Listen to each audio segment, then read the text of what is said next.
आज हम लोगों को पढ़ाया गया था एडवांस्ड प्राइसिंग। ओके तो मतलब प्राइसिंग कैसे करनी चाहिए, सबसे बड़ा सवाल ये है। जैसे कि अगर आपको तो आइडिया ही है कि आप अगर कुछ प्रोड्यूस कर रहे हो तो उसको, जैसे मान लीजिए एप्पल ने नया प्रोडक्ट निकाला, ठीक आईपैड, अब उसकी प्राइसिंग क्या होनी चाहिए? ठीक, तो उसमें क्या क्या फैक्टर होते हैं? फैक्टर ऐसे होते हैं कि मान लीजिए जो है कि आपके कस्टमर फिक्स होंगे, है ना। कस्टमर फिक्स होंगे मतलब अगर आप $100 रखेंगे, हो सकता है कि 10 लोग खरीदें। नहीं, आप अगर $100 रखते हैं, नहीं $500 रखते हैं मान लीजिए, तो $500 खरीदते हैं तो 50 लोग खरीदेंगे, ठीक है। 1000 रखेंगे तो 25 लोग खरीदेंगे, 100 रखेंगे तो 100 लोग खरीदते हैं मान लीजिए। अब आपको चेक करना पड़ेगा पहले कि आपका रेवेन्यू कहाँ पर, रेवेन्यू मतलब बेचने से प्रॉफिट नहीं, रेवेन्यू मैक्सिमाइज कहाँ से हो रहा है आपका। तो जरूरी नहीं कि आप उसको 1000 पे रखेंगे तो हो सकता है कि 1000 इंटू 10,000 आपका प्रॉफिट हुआ। 500 पे आपने रखा और 100 लोगों ने खरीदा मान लीजिए, आपका प्रॉफिट 50,000 का हो गया। तो अगर आपने $100 रखा, उसको 1 लाख लोगों ने, मतलब 50,000 लोगों ने खरीद लिया, आपका मतलब 5 लाख का प्रॉफिट हो गया। तो इसमें आपके लिए बेनिफिशियल है कि आप उसको $100 पे रखें। तो प्राइसिंग आपको इस तरीके से करनी है कि आपको अपना रेवेन्यू मैक्सिमाइज करना है। ये हो गया, मतलब जो है क्या कहते हैं, नो योर मार्केट। हाँ, नो योर मार्केट बेसिकली। कि आपका जो प्रोडक्ट है वो जो सोसाइटी है उसे कौन से सेक्शन को हिट करने वाला है, आप कहाँ से अपना रेवेन्यू मैक्सिमम सोचते हैं। एग्जैक्टली। तो एडवांस प्राइसिंग के दो मेन जो है पहलू होते हैं। आपको प्राइसिंग जो करनी है उसके दो फैक्टर्स होते हैं। पहला है कस्टमर सेगमेंटेशन, जो आपने अभी बोला कि अपने कस्टमर को पहचानो कि आपको रेवेन्यू कहाँ से आने वाला है, ठीक है। आपने पहली बात तो बोल दी। दूसरा है प्राइस डिफरेंशिएशन, कि आपको प्राइस, एक पर्टिकुलर प्राइस पर एक पर्टिकुलर कस्टमर मिल रहा है। तो आपकी कोशिश ऐसी होनी चाहिए कि अगर आप मान लीजिए जो है $1000 है, उसको 10 लोग खरीद रहे हैं, 100 लोग खरीद रहे हैं, 10 लोग खरीद रहे हैं मान लीजिए, 500 है, उसको 100 लोग खरीद रहे हैं, तो 500 में अगर रखते हैं तो 500 वाले कस्टमर तो आपको मिलेंगे ही मिलेंगे, 1000 वाले कस्टमर भी आपको मिलेंगे, और लेकिन 100 वाले कस्टमर नहीं मिलेंगे आपको, 100 वाले खरीद नहीं पाएंगे। तो उन 100 वालों को अगर आपका मार्जिनल कॉस्ट मतलब आप जितने पे बना रहे हैं और जितने पे बेच रहे हैं, एक यूनिट एक्स्ट्रा बेचने पर आपको प्रॉफिट कितना हो रहा है, उसको बोलते हैं मार्जिनल कॉस्ट। एग्जैक्टली, आप समझ आए ना। एक यूनिट एक एक्स्ट्रा यूनिट आप जो है, जब नहीं सॉरी, मार्जिनल कॉस्ट होता है, मैंने गलत बता दिया आपको। मार्जिनल कॉस्ट होता है जैसे कि आप जो है, आपको बनाना है आईपैड। आईपैड बनाने से पहले आपको अपनी इंडस्ट्री सेटअप करनी पड़ेगी। इंडस्ट्री सेटअप करने में जो पैसा खर्चा होता है उसको बोलते हैं फिक्स्ड कॉस्ट।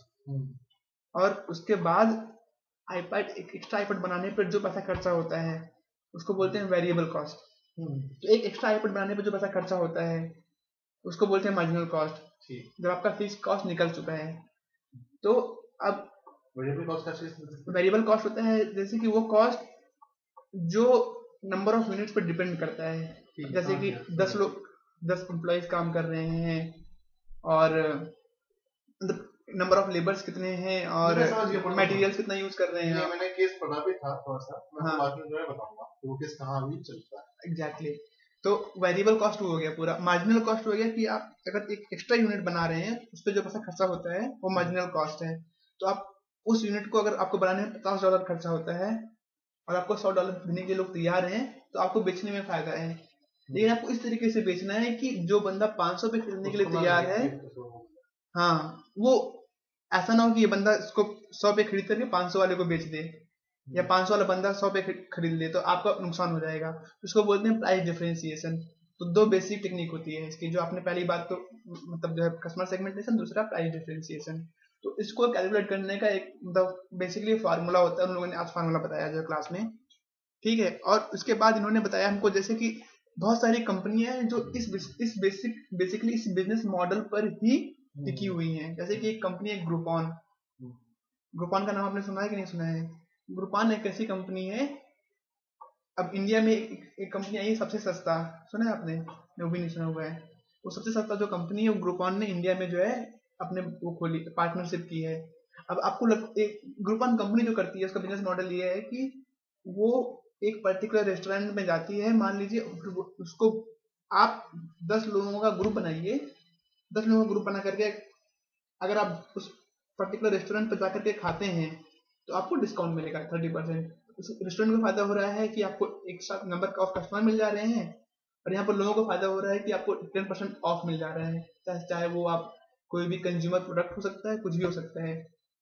तो ये ग्रुप ऑन कंपनी क्या करती है, इस तरीके से पैक बनाती है, तो जो भी इसको रेवेन्यू एक्स्ट्रा प्रॉफिट आता है 50-50 डिवाइड करती है। 50% अगर मान लो मुझे प्रॉफिट हो गया उस रेस्टोरेंट को, उसका रेस्टोरेंट ने बोला कि मेरा दाम 110 है, मेरा मार्जिनल कॉस्ट है, और 150 पे आपको मिल रहा है, और नॉर्मली आप कस्टमर को 200 पे बेच रहे हो, $50 जो आपको मिल रहा है 50-50 डिवाइड कर लेते हैं वो लोग। ग्रुपॉन का बिजनेस मॉडल सिंपल से इतना ही है। तो ग्रुपॉन क्या कर रही है, इस बिजनेस मॉडल पे काम कर, आप सोचिए ग्रुपॉन जो कंपनी है उसकी कीमत वैल्यूएशन कितनी होगी, हाँ नहीं वैल्यूएशन कितनी होगी, कितने कितने कितने डॉलर की कंपनी होगी वो, एक अंदाजा मोटा मोटा आइडिया बताइए। मतलब जितना बता रहे हो मैं उस पर बात करूंगा। हाँ एग्जैक्टली उतना ही है, मतलब बिजनेस मॉडल इसका $100 मिलियन की होगी, $100 मिलियन की।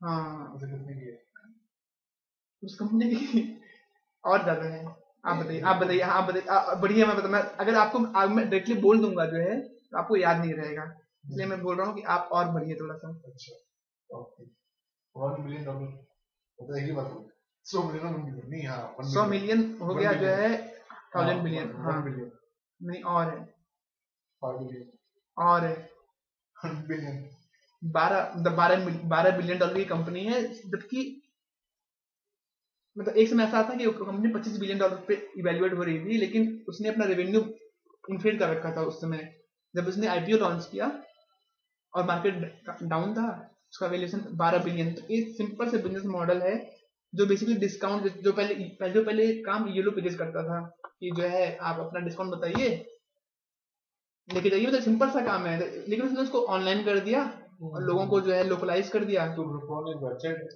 वेबसाइट है, कंपनी जो ऐसा नहीं सिर्फ एक सिंपल वेबसाइट फेसबुक के तरीके से। तो उसका ऐसे ही यहाँ पर एक जिप कार, हाँ जिप कार का जो है क्या कहते हैं, अब उसका मुझे पता नहीं मार्केट कैप कितना है, लेकिन जिप कार का बिजनेस मॉडल क्या है, मतलब हर कंपनी का बिजनेस मॉडल सेम होता है कि वो कस्टमर को सेगमेंट करती है कि आप वॉल्यूम अगर कस्टमर हो तो आपको सस्ते में मिलेगा, आपको एक प्रीमियम टाइम पे चाहिए तो आपको ज्यादा पैसा चार्ज करेगी, जिससे कि आपने जो है रेवेन्यू मैक्सिमाइज कर सके। तो लेकिन तो बेसिकली रेवेन्यू मैक्सिमाइजेशन का तरीका है, उसके दो बेसिकली जो है वो तरीके हैं, क्या कहते हैं आपको कैसे करना है, और बस बेसिकली आज ये जो है क्या कहते हैं दो चीजें पढ़ाई गई हमको। कितने घंटे की क्लास? 1.5 घंटे की।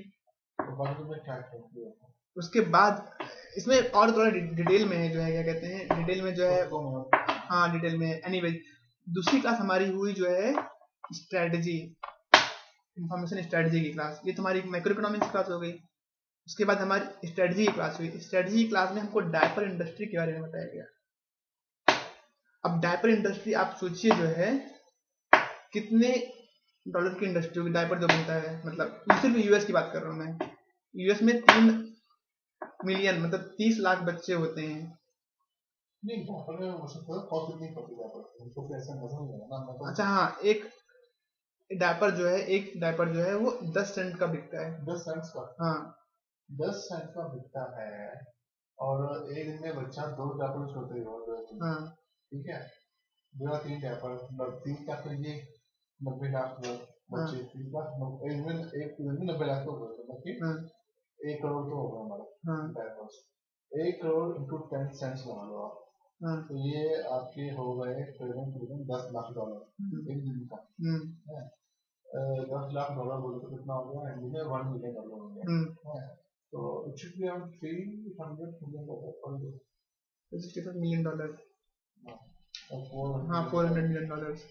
मतलब आपका जो है मतलब बेसिकली क्या कहते हैं ये बहुत अच्छा तरीका था, मतलब लाइक आई रियली मतलब जो है I am impressed, I am impressed, not appreciate, I am impressed.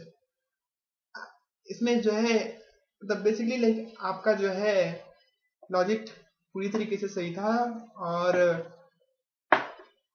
2 जगह पर गड़बड़ हुई। पहली गड़बड़ ये हुई कि आपने कंजर्वेटिव एस्टिमेट किया, in sense like over estimate कर लिया कि एक बंदा दिन में जो है 3 डायपर पहनता होगा, लेकिन यहाँ पर जो है एक बंदा जो है, एक बच्चा जो है उसके 5 डायपर बदले जाते हैं, मतलब 5, तो आपका मान लीजिए डबल हो गया, मतलब बेसिकली अभी 400 मिलियन आपने निकाला तो 800 मिलियन हो गया। सब यूज नहीं करते हो ना, हाँ डायपर सब मतलब डिस्पोजल डायपर सब मतलब ऑलमोस्ट, हाँ ये भी मतलब एक दूसरा फैक्टर है जो है कि पेनिट्रेशन कितना है, इसको बोलते हैं मार्केट पेनिट्रेशन, कि 100 बच्चों में से कितने बच्चों यूज करते हैं, कितने बच्चे हमारी कंपनी का यूज करेंगे। हाँ मतलब अभी तो इंडस्ट्री यूज कर रहे हैं, अभी वैसा इंडस्ट्री का भी देख रहे हैं, तो 75% पेनिट्रेशन है आज की डेट में यहाँ पर इनका। लेकिन 300 मिलियन बच्चे हैं जो है, सॉरी 3 मिलियन बच्चे हैं एक साल में, लेकिन एक साल बच्चे 2 साल तक पहनते हैं ना, एक साल पहले के जो बच्चे हैं वो भी उसको पहनेंगे, तो 3 मिलियन इंटू हो गया 2, तो बेसिकली हो गया 6 मिलियन बेसिकली, और 6 मिलियन मतलब बेसिकली यहाँ पर जो है बच्चे डायपर जो है 27 मंथ तक पहनते हैं, तो आपका जो 800 हुआ, 800 मिलियन डायरेक्टली हो गया जो है आपका कहते हैं 2 बिलियन। लेकिन एक्चुअली में आपके लॉजिक मुझे बिल्कुल सही लग रहा है, लेकिन एक्चुअल में जो इंडस्ट्री है वो $6 बिलियन इंडस्ट्री है, मुझे देखना पड़ेगा। हाँ वो सही है, इन्हीं फैक्टर्स को मैंने ये मुझको उसने नहीं किया लाया था, क्या मैं ये नहीं कहना चाहता कि मुझको ज्यादा पता नहीं, लेकिन आपका लाइक आई एम इम्प्रेस्ड, आपने लॉजिकली आपने बिल्कुल सोचा, कोई भी आप भी होते मुझे नहीं करते, शायद नहीं, लोग इतना डिटेल में सोचते नहीं है मतलब इस डेट में, तो नहीं सीरियस बात है, लेकिन तो साबित होता है कि मैं मजाक में नहीं हूँ। नहीं आप सीरियस हो, मतलब बेसिकली मैं इंटरेस्ट इसे मतलब इंटरेस्ट इसलिए तो हूँ, तो $6 बिलियन की इंडस्ट्री है, तो अब ये जो डायपर है एक्चुअली मैंने 10 सेंट आपको ज्यादा बोल दिया जो है, क्योंकि जब कंपनी आई थी तो 10 सेंट पे बेचती थी जो एक डायपर, तो उस समय लोग उसको यूज नहीं करते थे, तो इसने 5 सेंट पे ले आया जो है, इसका मार्केट पेनिट्रेशन अचानक से ही बढ़ गया जो है, तो इसका एग्जैक्टली आज की डेट में डायपर 5.5 सेंट पे बिकता है, तो 7 सेंट पे, और यहाँ पर जो बूढ़े लोग भी होते हैं वो लोग भी डायपर पहनते हैं, मतलब बेसिकली एक 2 लोग बेड रिटर्न होते हैं, तो इंडस्ट्री थोड़ी $6 बिलियन इंडस्ट्री है, लेकिन कहानी ये नहीं है, कहानी ये है कि इंडस्ट्री इवॉल्व कैसे हुई, हमारा जो केस था, तो इसमें आज की डेट में जो है उसमें बताया गया जो है कि किसी भी इंडस्ट्री को इवेल्युएट कैसे करते हैं, तो उसको 5 डिफरेंट पैरामीटर्स पे इवेल्युएट करते हैं। कैसे? पहला है बैरियर टू एंट्री, कि उस इंडस्ट्री में जाने के लिए आपको अगर आपने नई कंपनी खोलनी है तो आपकी प्रॉब्लम क्या क्या आएंगी, तो जैसे कि अब आपको एक नया डायपर आपकी अपनी कंपनी लॉन्च करनी है, तो आपको क्या क्या प्रॉब्लम्स आएंगी। पहली प्रॉब्लम्स ये कि डायपर का एक यूनिट, एक लाइन सेटअप करने में ऑलमोस्ट $5 मिलियन खर्चा होता है एक, और अगर आपको $5 मिलियन आपका खर्चा होता है डायपर को जो है बेचने, और एक डायपर है जो है 5 सेंट का बिकता है, ठीक है, तो 5 सेंट का बिकता है और 5 मिलियन आपका कॉस्ट है, सिर्फ मतलब आप मार्जिनल कॉस्ट छोड़ दो, मतलब एक डायपर बनाने में कितना पैसा खर्चा होता है, तो सिर्फ 5 मिलियन को रिकवर करने के लिए मतलब ब्रेक इवन वॉल्यूम कितना होगा, 5 मिलियन बटा 5 सेंट, तो 5 मिलियन 50 मिलियन 500 मिलियन, आपको 500 मिलियन 500 मतलब मिलियन, हाँ 500 मिलियन आपको डायपर बेचने पड़ेंगे, और बच्चे कितने हैं 3 मिलियन, 3 मिलियन बच्चे हैं और आपको 5 मिलियन बेचने पड़ेंगे, तो आपको सोचिए आपको अपना कॉस्ट रिकवर करने में कितना मार्केट कैप्चर करना पड़ेगा, तो कितने साल रुकना पड़ेगा, क्योंकि मतलब जो मार्केट है वो आप जो कैलकुलेशन कर रहे थे उसी को अगर इवेल्युएट करेंगे तो एक साल में 15 बिलियन डायपर्स यूज होते हैं उसके हिसाब से, और 15 बिलियन डायपर यूज होते हैं मतलब जो है, और उसके हिसाब से आपको 500 मिलियन ऑलमोस्ट जो है बेचना पड़ेगा, तो आप समझ रहे हैं ना, आपको इंडस्ट्री का ऑलमोस्ट 30% जो है कैप्चर करना पड़ेगा, किसी इंडस्ट्री का 30% कैसे कर सकते हैं, मतलब बहुत मुश्किल, मतलब आप इंडस्ट्री होते हैं लीडर, तो बैरियर टू एंट्री बहुत ही ज्यादा जो है, मतलब बहुत ही इस इंडस्ट्री में घुसना बहुत ही मुश्किल है, मान लीजिए आप घुस भी जाते हैं, और क्या प्रॉब्लम्स हैं, जो इन बड़ी कंपनीज पहले से ही हैं, आपको डिस्ट्रीब्यूशन चैनल्स, आपको अगर आपने प्रोडक्ट प्रोड्यूस कर भी लिया तो आप बेचेंगे कहाँ पर, आपको बेचने के लिए वॉलमार्ट जाना पड़ेगा, और वॉलमार्ट में जो है उसको भी प्रीमियम चाहिए आपका प्रोडक्ट रखने के लिए, और पहले से जो है उसमें आपको जगह दे रही है तो उसका कॉस्ट भी आपका लगेगा जो है। तो आपका डिस्ट्रीब्यूशन चैनल, आप अगर आप नई कंपनी है तो आपको नया डिस्ट्रीब्यूशन चैनल स्टैब्लिश करना पड़ेगा, मतलब वो और भी बड़ी बात होगी। तीसरी बात, डायपर एक ऐसी इंडस्ट्री है जिसमें लोग बहुत ही ज़्यादा मेडिकल की तरीके से है, लोग बहुत ही ज़्यादा कॉन्शियस होते हैं, तो अपने बच्चे के लिए मतलब बेस्ट देने की कोशिश करते हैं, तो नया डायपर यूज़ नहीं करेंगे। तो आप मुझे इस इंडस्ट्री में घुसना ही बहुत मुश्किल है। जैसे ये पहले हम लोग किसी भी इंडस्ट्री में जाने से पहले उस इंडस्ट्री को इवेल्युएट करते हैं, तो इस कंपनी में बैरियर टू एंट्री बहुत ही ज़्यादा, इस इंडस्ट्री में बैरियर टू एंट्री मुश्किल है, मतलब बेकार इंडस्ट्री है। दूसरा है, इसमें जब इवेल्युएट करते हैं किसी इंडस्ट्री को तो देखते हैं कि सब्स्टिट्यूट क्या है। जैसे कि मान लीजिए डायपर है, डायपर का सब्स्टिट्यूट क्या है। अगर आप डायपर नहीं बेचते हैं तो लोग क्या यूज करेंगे, जो क्लॉथ का होता है वो यूज करेंगे, लेकिन यहाँ यूएस में तो कोई यूज नहीं करेगा, सब्स्टिट्यूट इसका है नहीं। उस हिसाब से इंडस्ट्री अच्छी है, अगर आप जाते हैं इसमें तो आपका माल बिकना ही बिकना है, अगर आप लीडर हो उसमें नई इंडस्ट्री को। तीसरा है आपका जो है राइवलरीज, कि आप सोल मार्केट में, मतलब अकेले हो मार्केट में या बहुत सारे प्लेयर्स हैं मार्केट में। क्योंकि अगर मार्केट में आप अकेले हो तो आप कुछ भी दाम बेचो, जैसे मेडिसिन फार्मास्यूटिकल में है, अगर आपका पेटेंट आ गया ड्रग के ऊपर तो आप $1 बिलियन ऐसे ही बन जाओगे। जैसे फाइजर के लिए हो गया वियाग्रा, तो मतलब $1 बिलियन सेल उसी के थ्रू हो रही है तक उसका पेटेंट है।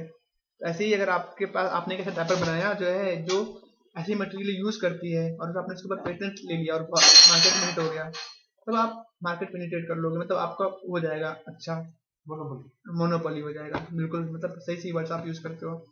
तो एक तीसरा हो गया राइवलरी, और चौथा है जो है क्या कहते हैं, मतलब 4-5 दो और है, मुझे पता नहीं है एक्चुअली, मैं भूल गया हूँ। तो बेसिकली इंडस्ट्री होगी, इंडस्ट्री मतलब मुश्किल है किसी नया प्लेयर के इसमें जाना, जो है इंडस्ट्री अच्छी नहीं है। ठीक है, तो ये तो होगी इंडस्ट्री एनालिसिस। अब उसके बाद फिर बाद में दिखाया गया था इसमें कि कैसे कैसे नई कंपनी, जो कंपनीज की जो है, कैसे दूसरी जो मेन कंपनी है उसका वो है प्रॉक्टर एंड गैम्बल, इसमें जो पैम्पर्स डायपर बेचती है।